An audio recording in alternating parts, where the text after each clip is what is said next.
Unlock the power of AI in your Node.js applications with a seamless integration into the Deepseek API.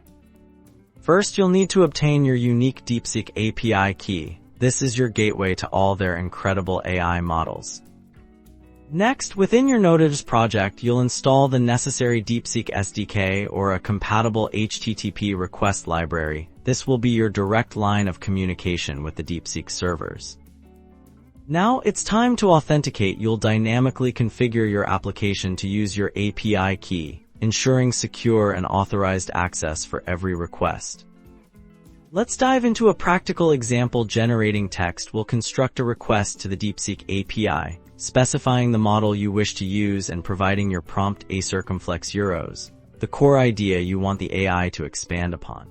The API will then process your prompt and return a response. We'll cover how to parse this response, extract the generated text, and display it within your Node.js application.